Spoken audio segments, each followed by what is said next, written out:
नमस्कार दोस्तों, भारतीय संविधान की महत्वपूर्ण वीडियो की श्रृंखला में आप सभी का स्वागत है। चुनिंदा प्रश्नों का संग्रह आपके सामने लेकर आए हैं और भारतीय संविधान को पढ़ने से पहले जो भारतीय संविधान के विकास का जो हिस्सा रहा है, आखिर संवैधानिक विकास कैसे हुआ, वहाँ से प्रश्न अक्सर पूछे जाते हैं और वो इतिहास का भी हिस्सा है, संविधान का भी हिस्सा है। तो ये प्रश्न कुछ चुनिंदा हैं और इस पर इसकी तैयारी आप जरूर करिए। और प्रश्न शुरू करते हैं। निम्नलिखित में से किसमें गांधी जी ने पहली बार हथियार के रूप में भूख हड़ताल का इस्तेमाल किया था? आपके सामने 4 विकल्प है, इसमें से देखिए कौन सा है। देखिए इसका जो सही उत्तर है अहमदाबाद कारखाने की हड़ताल। देखिए मित्रों, आमतौर पे ऐसा होता है कि जब हम प्रश्नों को देखते हैं तो कई बार उसमें समय बहुत लग जाया करता है, लेकिन क्या करना है कि हमारे पास परीक्षा हमारी बहुत निकट है, तो कम समय में हमें अधिक से अधिक प्रश्नों को सॉल्व करना है। इसलिए मैं ज़्यादा समय ना लेते हुए थोड़ा सा समय दूंगा आपको, और उस थोड़े समय में आप एक सही उत्तर ढूंढेंगे और फिर मैं आपको जो सही उत्तर होगा वो मैं आपको बताऊँगा। तो इसका प्रश्न जो है, गांधी जी ने पहली बार हथियार के रूप में भूख हड़ताल का इस्तेमाल किया, इसका उत्तर है अहमदाबाद कारखाने की हड़ताल। देखिए इसकी कहानी ये है कि गांधी जी जब अफ्रीका से लौटे थे तो उन्होंने शुरुआती 3 महत्वपूर्ण आंदोलन में भाग लिया था। 3 महत्वपूर्ण आंदोलन में भाग लिया था। एक पहला है चंपारण, दूसरा अहमदाबाद और तीसरा खेड़ा। तो कभी अगर ये क्रम में भी पूछ ले कि अहमदाबाद गांधी जी ने कब शुरू किया था, तो चंपारण के बाद शुरू किया था। ठीक है, अब हम अगला प्रश्न देखते हैं। ये देखिए, कई बार ये प्रश्न हर परीक्षाओं में पूछा जाता है संविधान से, और बहुत ही सरल प्रश्न है। और चूंकि क्या हुआ था, गांधी इरविन सम्मेलन के बाद गांधी जी ने भाग लिया था गोलमेज सम्मेलन में, और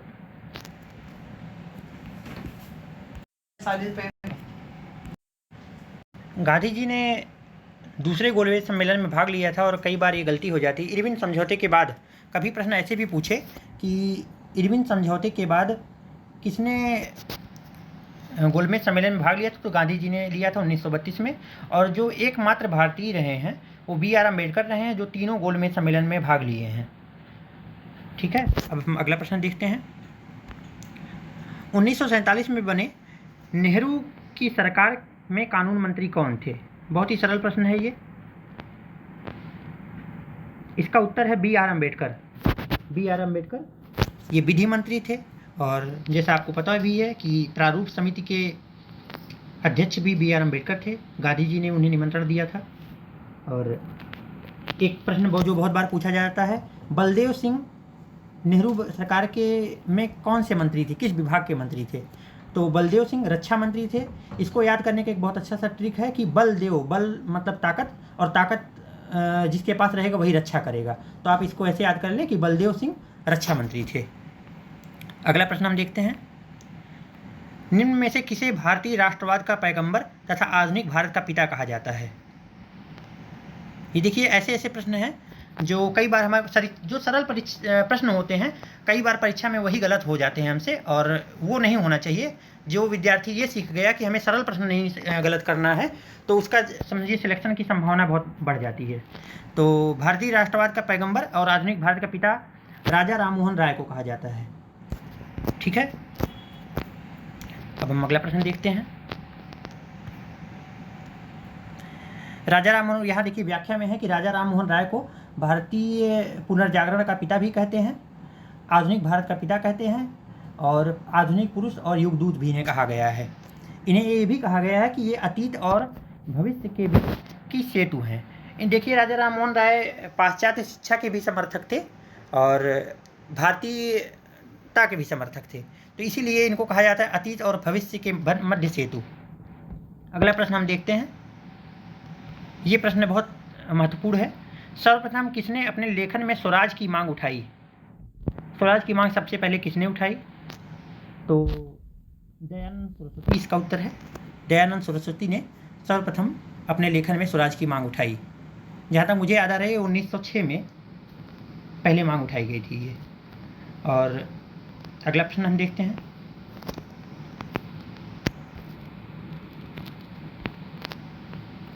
दयानंद सरस्वती के बारे में एक और जानकारी है कि ये आर्य समाज के संस्थापक थे, और इन्होंने स्वदेशी आंदोलन के दौरान विदेशी वस्तुओं के बहिष्कार पर बहुत बल दिया था। अगला प्रश्न, निम्नलिखित में से किस आधार पर स्वामी दयानंद सरस्वती ने सर्वोच्चता को निर्धारित करने का विरोध किया? देखिए, ये जितने भी समाज सुधारक थे उन्होंने उन सब चीज़ों का विरोध किया और खंडन किया जो परंपरागत चीज़ें थी और जो मनुष्य की गरिमा का खंडन करती थी। तो जन्म के आधार पर सर्वोच्चता का स्वाभाविक रूप से जो समाज सुधारक रहेगा वो विरोध करेगा, जाति का विरोध करेगा। जो समाज सुधारक रहेगा निश्चित रूप से वो बाल विवाह का विरोध करेगा, विधवा की जो दुर्दशा हो रही है उसका विरोध करेगा। तो एक साथ आप समझ जाइए कि दयानंद सरस्वती, राजा राम मोहन राय, 4 देखिए हैं इसमें। मनोविज्ञान का विरोध कर नहीं सकते, गतिविधि का विरोध कर नहीं सकते, कार्य करने को कोई हतोत्साहित करेगा नहीं। तो जन्म के आधार पर सर्वोच्चता का उन्होंने विरोध किया। इसका उत्तर है बी। अगला हम देखते हैं,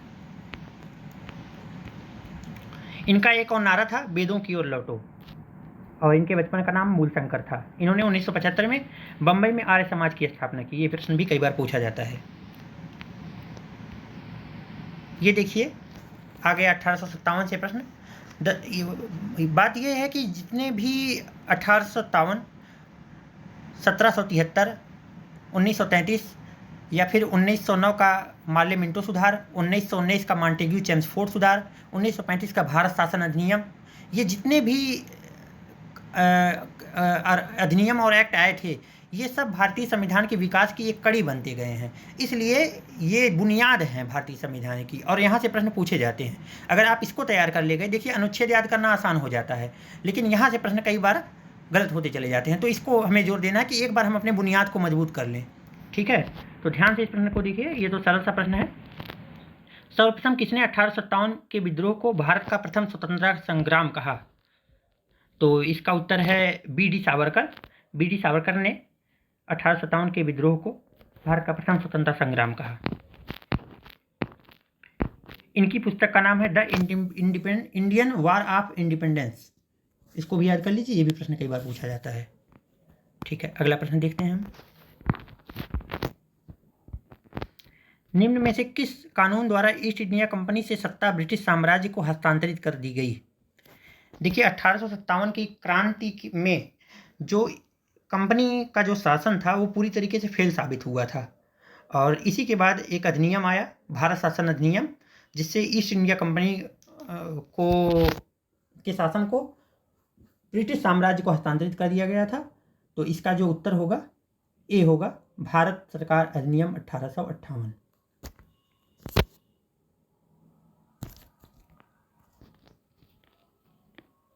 सावरकर जुड़े थे, अगला प्रश्न, सावरकर जुड़े थे हिंदू महासभा से जुड़े थे। ये एक राष्ट्रवादी थे सावरकर और हिंदू महासभा से जुड़े थे। अगला है, भारत में पत्नी सरकार की नींव किस अधिनियम द्वारा पड़ी? तो भारत में पत्नी सरकार की नींव 1861 अधिनियम द्वारा पड़ी। ये ऐसा अधिनियम है जिसके द्वारा भारतीयों की सत्ता में भागीदारी बढ़ाई गई थी, इसीलिए इसे पत्नी सरकार का नींव अधिनियम बोला जाता है। अगला प्रश्न देखेंगे हम।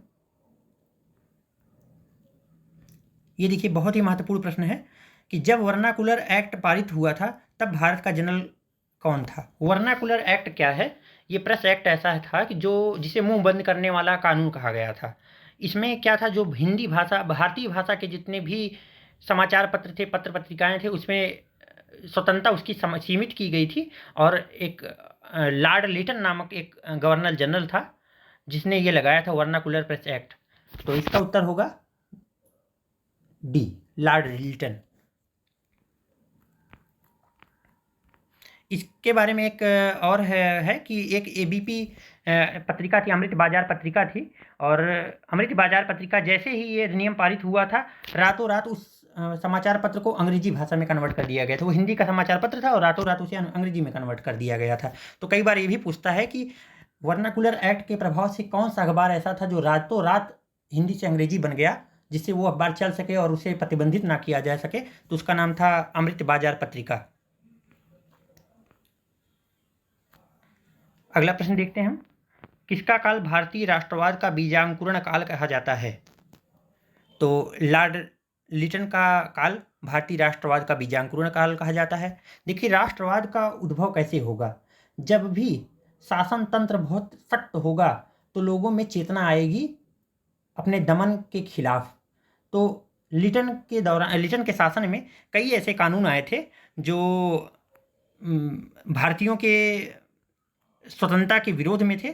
तो उसी समय राष्ट्रवाद का बीजांकुरण हुआ। जैसे जब प्रेस एक्ट आया, वर्नाकुलर प्रेस एक्ट आया, तो मुंह बंद करने वाला कानून से कहा गया। तो उससे लोगों में जागरूकता आई कि हम आखिर हमारे अधिकार छीने जा रहे हैं और राष्ट्रवाद की भावना उनमें प्रबल हुई। तो इसका उत्तर होगा सी। अगला प्रश्न हम देखते हैं। भारत की गवर्नर जनरल की पद की व्यवस्था का प्रावधान सर्वप्रथम कब किया गया था? भारत में गवर्नर जनरल की व्यवस्था का प्रावधान कब किया गया था? इसका उत्तर आप देखिए, चार्टर एक्ट 1833। चार्टर एक्ट 1833 के तहत भारत में प्रथम गवर्नर जनरल के पद का व्यवस्था किया गया था। देखिए क्या है कि रेगुलेटिंग एक्ट जो 1773 में आया था, उसमें बंगाल के गवर्नर के अधीन 3 प्रेसिडेंसी एक साथ आ गए थे, जैसे कि कलकत्ता, बम्बई और मद्रास। तो उस समय बंगाल के जो गवर्नर था उसको बंगाल का गवर्नर जनरल कहा जाने लगा। और चार्टर एक्ट 1833 में जो आया उसके द्वारा अब बंगाल का जो गवर्नर था वो भारत का गवर्नर जनरल हो गया। और इसके तहत जो पहला गवर्नर जनरल था वो विलियम बेंटिंक था। कई बार ये भी पूछता है कि चार्टर एक्ट 1833 के तहत भारत का पहला गवर्नर जनरल कौन था? तो भारत का पहला गवर्नर विलियम बेंटिंक था। अगला प्रश्न हम देखेंगे।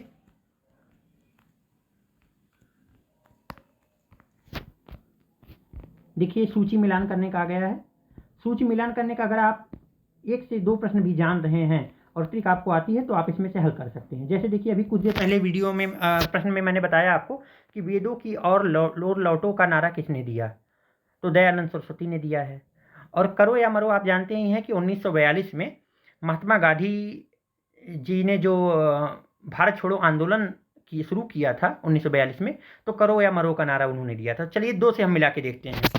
वेदों की ओर लौटो ए का होगा दूसरा और करो या मरो सी का होगा चौथा। अब हम इसी 2 प्रश्न से एक बार मिला के देखते हैं क्या मिलता है। नहीं होगा तो तीसरा भी मिलाएंगे। देखिए पहले प्रश्न से एक से ही अगर आपको एक ऑप्शन भी आ रहा है कि वेदों की ओर लौटो, ए का देखिए है दूसरा। तो अगर आपको सिर्फ एक आ रहा है वेदों की ओर लौटो, तभी आप इस चारों का उत्तर कर ले जाएंगे। इसलिए 2 में से 4 में से कोई भी आपको आ रहा है पहले उसमें से हल करना शुरू कर दिए, आपको उत्तर मिल जाएगा। देखिए वेदों की ओर लौटो, ए में ऑप्शन इसका बी होगा।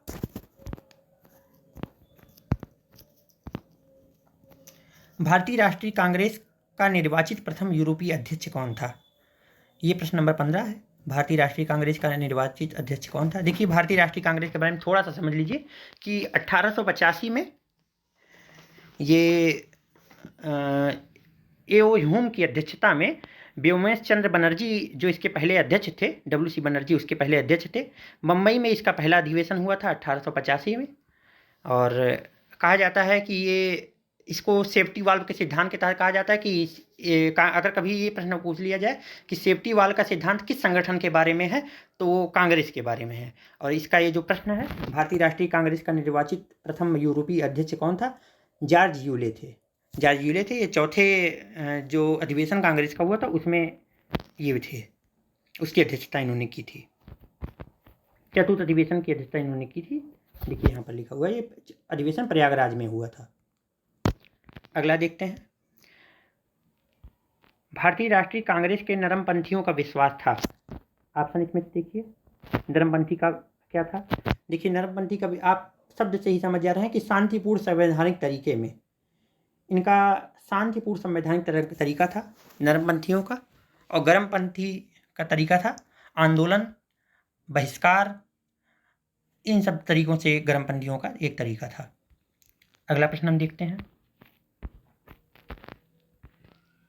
कभी पूछ ले आपसे कि गर्मपंथी नेताओं में कौन ऐसे त्रिमूर्ति कहे जाते हैं, तो इसका उत्तर होगा लाल बाल पाल, लाला लाजपत राय, बाल गंगाधर तिलक और विपिन चंद्र पाल। ये 3 हैं ऐसे जो इसके त्रिमूर्ति कहे जाते हैं। प्रश्नों को सॉल्व करते करते हम उसके बारे में भी थोड़ा समझते चलेंगे, तो जो आपको इससे क्या होगा कि एक याद बनती जाएगी। क्वेश्चन जब उसके पीछे थोड़ी सी कहानी आप सुन लिया करेंगे तो आपको क्वेश्चन याद हो जाएगा।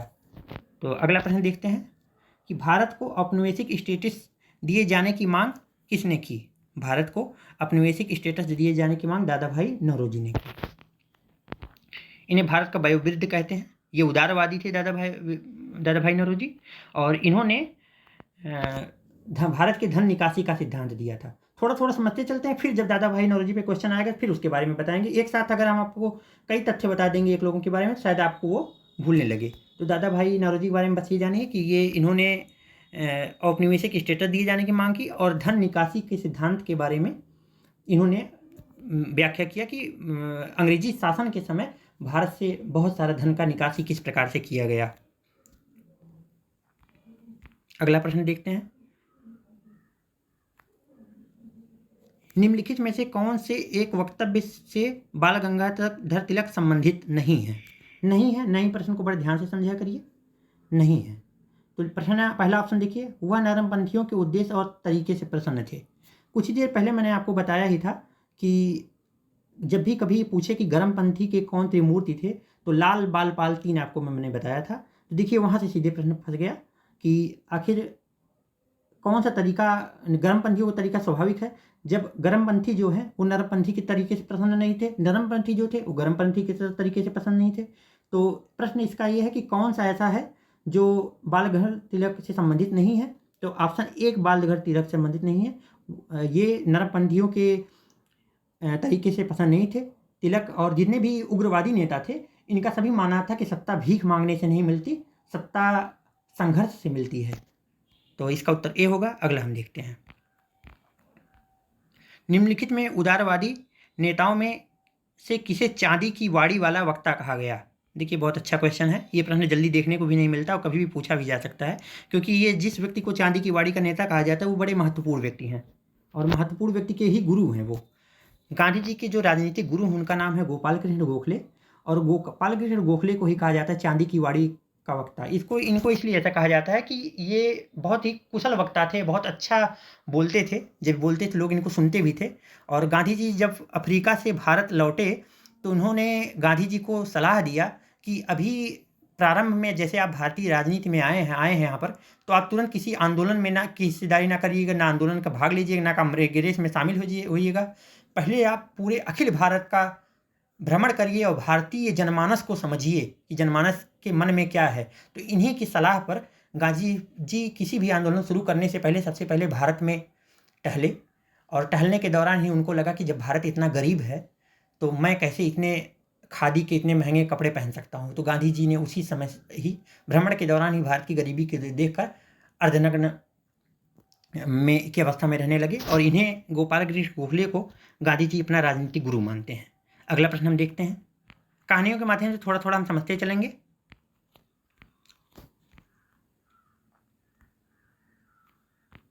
कभी पूछ ले कि गोखले किससे प्रभावित थे, तो गोपाल कृष्ण गोखले बर्क एक विद्वान थे, उनसे बड़े प्रभावित थे। अगला देखिए वही प्रश्न आया कि गांधी जी अपना किसी राजनीतिक गुरु मानते हैं, तो गांधी जी गोपाल कृष्ण गोखले को अपना राजनीतिक गुरु मानते हैं।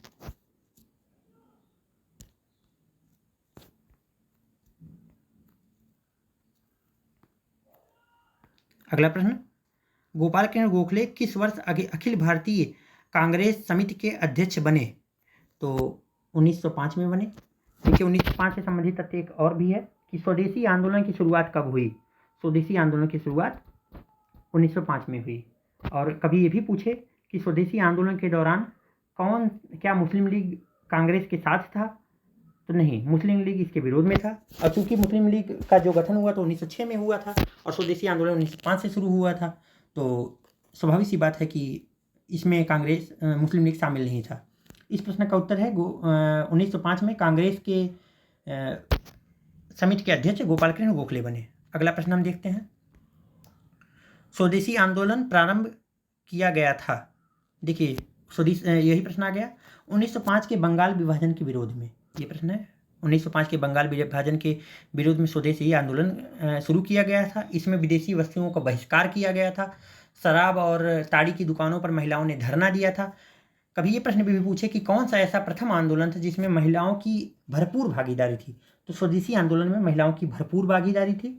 और इसी आंदोलन के संदर्भ में जब विदेशी वस्त्रों को जलाया जाने लगा तो रविन्द्रनाथ टैगोर ने कहा कि ये वस्त्रों की धन की निष्ठुर बर्बादी है। तो कई बार ये पूछा जाए कि वस्त्रों की धन की निष्ठुर बर्बादी स्वदेशी आंदोलन में किसने कहा, तो रविन्द्रनाथ टैगोर ने कहा था। ये बहुत महत्वपूर्ण प्रश्न पूछा जा सकता है। अगला प्रश्न हम देखते हैं। निम्नलिखित में से कौन सा युग्म सही सुमेलित नहीं है? सही सुमेलित कौन सा नहीं है? देखिए, इसका वारिंद्र कुमार घोष, ये सही सुमेलित नहीं है। जब भी देखिए नहीं का प्रश्न आप सॉल्व किया करिए तो वारिंद्र कुमार घोष ये तो पढ़ते समय पढ़ लीजिए, लेकिन जो है उस पर ज़्यादा जोर दिया करिए। नहीं वाले को ज़्यादा आप पढ़ते समय उसमें जोर मत दिया करिए, नहीं तो गलत वाला ही आपको याद हो जाएगा। तो इसको याद करिए कि खुदीराम बोस ने जज किंग्सफोर्ड की हत्या की थी, लाला हरदयाल की युगांतर सर्कुलर से संबंधित है, और तारकनाथ दास हिंदुस्तान एसोसिएशन ऑफ अमेरिका से संबंधित है। बंगाल विभाजन के समय कौन सा आंदोलन शुरू किया गया? 1905 में स्वदेशी आंदोलन शुरू किया गया। बंगाल विभाजन का वास्तविक उद्देश्य क्या था? जो अंग्रेजों ने बंगाल विभाजन इसलिए किया था कि बंगाल ही, देखिए, आंदोलन के समय बंगाल राष्ट्रीयता का केंद्र माना जा रहा था, सारे आंदोलन वहीं से शुरू हो रहे थे। तो इनका मानना था कि अगर हम यहाँ पर हिंदू मुस्लिम और इन सब आधारों पर अगर बंगाल का विभाजन कर देते हैं तो शायद यहाँ के आंदोलन भी टूटने लगेंगे, यहाँ का राष्ट्रवाद भी छिन्न भिन्न होने लगेगा। तो इनका उद्देश्य यही था, बंगाल विभाजन का राष्ट्रीय उद्देश्य यही उद्देश्य था कि बंगाल में बढ़ती हुई राष्ट्रीयता की भावना को रोकना। ठीक है, 25 प्रश्नों की श्रृंखला के साथ ये वीडियो यहीं समाप्त होता है। अगली बार और एक और अच्छे महत्वपूर्ण वीडियो के साथ आपके समक्ष उपलब्ध होंगे। तब तक के लिए आप अपनी पढ़ाई जारी रखिए और उत्साहित होकर पढ़ाई करिए और चीज़ों को आपस में रिलेट करके पीछे पढ़िए। धन्यवाद।